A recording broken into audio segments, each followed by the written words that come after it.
स्वागत है आपका यस न्यूज कर्नाटक एक्सप्रेस में। मैं आपके साथ सुफियान। ನೋಟಿಫಿಕೇಶನ್ ಆಗಿದೆ. ಕಾಂಗ್ರೆಸ್ಸಿನ ಒಬ್ಬ ವ್ಯಕ್ತಿ ಸುಪ್ರೀಂ ಕೋರ್ಟ್ ಹಾಕಿ ಅದನ್ನು ತಡೆಯುವಂಥ ಕೆಲಸ ಮಾಡಿದ್ದಾರೆ.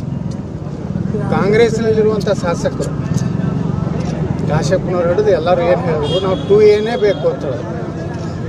ಯಾವಾಗ ರಾಜ್ಯ ಸರ್ಕಾರ ನೋಟಿಫಿಕೇಶನ್ ಏನು ಮಾಡಿತ್ತು 2D, ಅದನ್ನು ಬೆಳಗಾವಿ ಚೆನ್ನಮ್ಮ ಮೂರ್ತಿಯಲ್ಲಿ ಸುಡುವಂಥ ಪ್ರಯತ್ನ ಮಾಡಿ.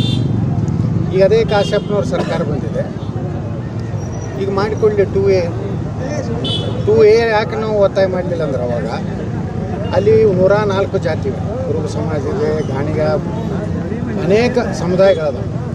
ಅವರ ಒಂದು ಇದರಲ್ಲಿ ನಾವು ಹಕ್ಕನ್ನು ಕಸ್ಕೋಬಾರ್ದಂಥ ಉದ್ದೇಶದಿಂದ ಸಂವಿಧಾನಾತ್ಮಕವಾಗಿ ನಮ್ಮ ಸಮುದಾಯಗಳಿಗೆ ವೀರಶೈವ ಪಂಚಮಸಾಲಿ ಇರ್ಬೋದು, ಆದಿ ಇರ್ಬೋದು, ಕೂಡಕಲಿಗ ಇರ್ಬೋದು, ಜಂಗಮ ಇರ್ಬೋದು, ಇಡೀ ಸಮಸ್ತ ವೀರಶೈವ ಲಿಂಗಾಯತ ಎಲ್ಲ ಸಮುದಾಯ ಅಷ್ಟೇ ಅಲ್ಲ, ಮರಾಠ ಸಮಾಜ, ಕ್ರಿಶ್ಚಿಯನ್ ಸಮಾಜ, ಜೈನ್ ಸಮಾಜ ಇವೆಲ್ಲ ಕೂಡಿ ನಾವು 2D ಅಂತೇಳಿ ನಾವು ರಿಸರ್ವೇಷನ್ ಕೊಟ್ಟಿದ್ದೀವಿ.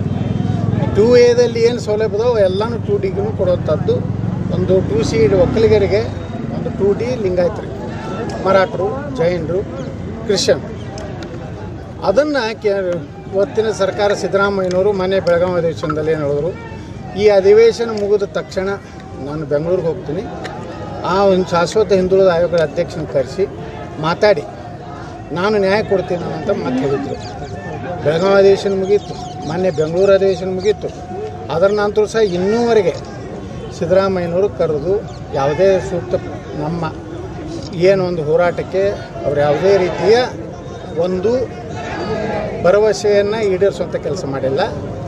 ಇವತ್ತಿನ ದಿವಸ ಇವತ್ತೇನು ಕಲ್ಯಾಣ ಕರ್ನಾಟಕದ ಈ ಒಂದು ಕ್ರಾಂತಿಕಾರಿ ಒಂದು ಭೂಮಿಯಲ್ಲಿ ನಾವು ನಿರ್ಣಯ ಮಾಡ್ತೀವಿ.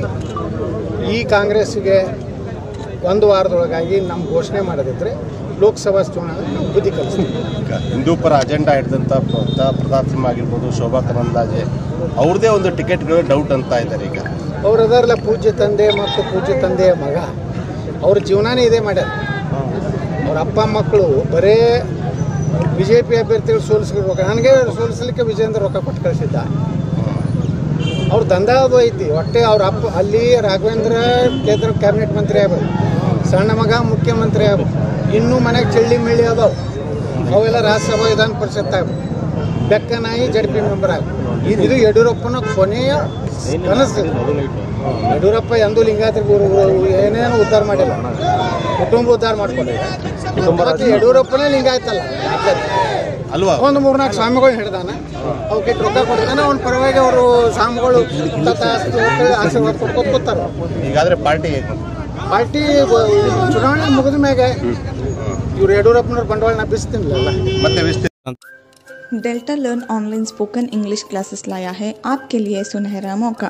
स्पोकन इंग्लिश आजकल न सिर्फ एक शौक है बल्कि अहम ज़रूरत बन चुका है। अगर आप लोग घर बैठे इंग्लिश सीखना चाहते हो तो अभी हमारे एक्सपर्ट से संपर्क करें 9972295999 और 8050828793।